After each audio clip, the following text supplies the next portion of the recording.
নমস্কার, পূজারিনীর রান্নাঘরে আমার সকল প্রিয় বন্ধুদের স্বাগত জানাই। আজ আমি বানাবো রেস্টুরেন্টের মতো দারুণ টেস্টি মশালা পনির। আমার মতো যারা এই মশালা পনিরের স্বাদ সবসময় রেস্টুরেন্টে গিয়ে নিতে পারেন না, তারা না হয় বাড়িতেই আমার মতো বানিয়ে ফেলুন দারুণ টেস্টি মশালা পনির। আমার ভিডিওগুলো যাদের পছন্দ হয়, যারা সবসময় আমার পাশে থাকেন, তাদেরকে জানাই অসংখ্য ধন্যবাদ। আর যারা নতুন দেখছেন, তাদের কাছে আমার একান্তই অনুরোধ, ভিডিওটাতে একটা লাইক করে দেবেন আর সাবস্ক্রাইব করে আমার পাশে থাকতে ভুলবেন না। তাহলে চলুন দেখে নেওয়া যাক আজকের আমার পনিরের এই রেসিপিটা। পনিরের এই রেসিপিটা বানানোর জন্য আমি এখানে 400 গ্রাম পনির বড় বড় টুকরো করে কিউব করে কেটে নিয়েছি। এরপরে এখানে গ্রেভির জন্য নিয়েছি একটা বড় সাইজের পেঁয়াজ, টমেটো, কয়েকটা কাজু বাদাম আর একটা কাঁচা লঙ্কা। আমি এই সবকিছুকে একটা পেস্ট বানিয়ে নেব। এখন এখানে নিয়েছি আমি রেড ইয়েলো বেল পেপার আর নিয়েছি একটা গ্রিন ক্যাপসিকাম। এখন গ্যাসে একটা কড়াই গরম করে আমি তাতে 3 টেবিল চামচ সাদা তেল গরম করে নিয়েছি। তেলটা গরম হলে আমি পনিরগুলো একে একে কড়ার মধ্যেও ছেড়ে দিচ্ছি। পনিরগুলো আমি ভেজে নেব। দু পিঠ ভালো করে দেখুন লাল করে আমি ভেজে নিচ্ছি পনিরগুলো।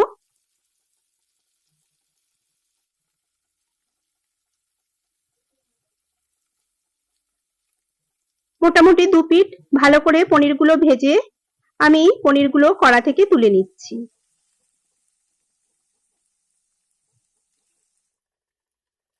পনিরগুলো ভাজা হয়ে গেছে, আমি সব পনির তুলে নিলাম।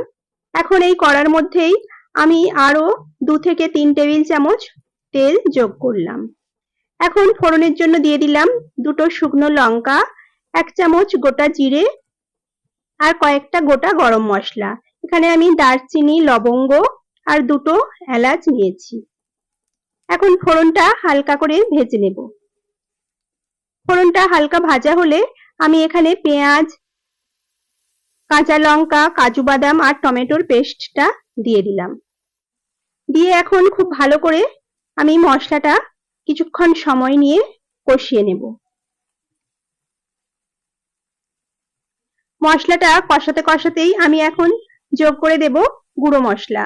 এখানে আমি দিয়ে দিলাম 1/2 চামচ স্বাদ মতো লবণ, 1/2 চামচ হলুদ গুঁড়ো, 1/2 চামচ লাল লঙ্কার গুঁড়ো। এখন সবকিছুকে খুব ভালো করে আমি মিশিয়ে নেব।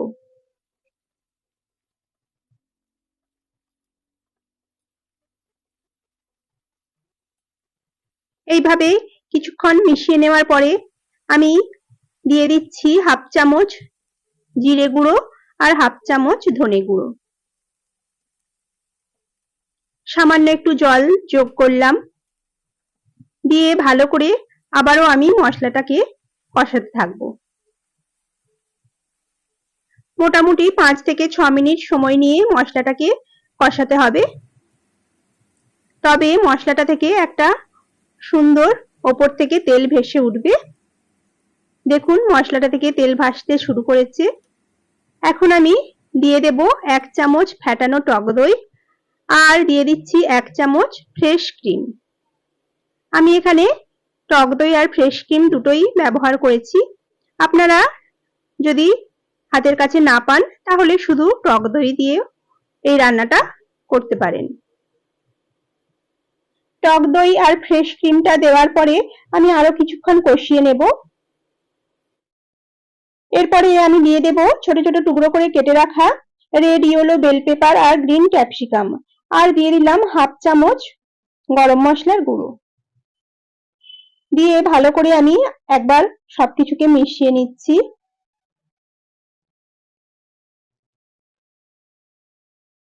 এখন আমি এই ক্যাপসিকাম গুলো একটু নরম হওয়ার জন্য ঢাকা দিয়ে আমি মিডিয়াম ফ্লেমে 2 মিনিট রান্না করে নেব। ফিরে এলাম 2 মিনিট পরে। আমি ঢাকনাটা সরিয়ে নিচ্ছি। দেখুন মশলাটা থেকে কত সুন্দর তেল ভাসতে শুরু করেছে। এখন দিয়ে দেব ভেজে রাখা পনিরগুলো। ভেজে রাখা পনিরগুলো দিয়ে আমি মশলার সঙ্গে খুব ভালো করে একবার মিশিয়ে নেব।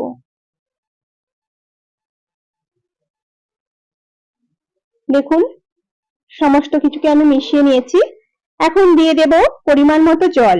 আমি এখানে 1 বাটি জল ব্যবহার করেছি। খুব বেশি জল এখানে দরকার নেই, যেহেতু আলু বা কোনো সবজি নেই, সেই জন্য অল্প জলেই এটা রান্না হয়ে যাবে। এখন সবশেষে ওপর থেকে দিয়ে দিচ্ছি 2 চামচ কাসুরি মেথি। মেথি পাতাটা আমি হাতে একটু ক্রাশ করে ওপর থেকে ছড়িয়ে দেব।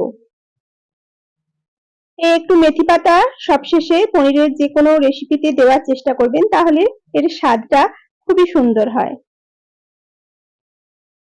এখন ঢাকা দিয়ে আমি আরো 2 মিনিট এটা মিডিয়াম ফ্লেমে রান্না করে নিলাম।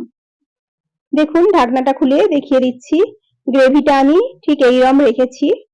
তবে আপনারা যদি ভাতের সঙ্গে সার্ভ করতে চান তাহলে আর একটু জল বেশি দিতে পারেন। আমার আজকের এই মশলা পনির একদম রেডি। আমি একটা প্লেটে ঢেলে নিয়েছি। এটাকে এখন আমি গরম গরম পরোটার সঙ্গে পরিবেশন করে নেব।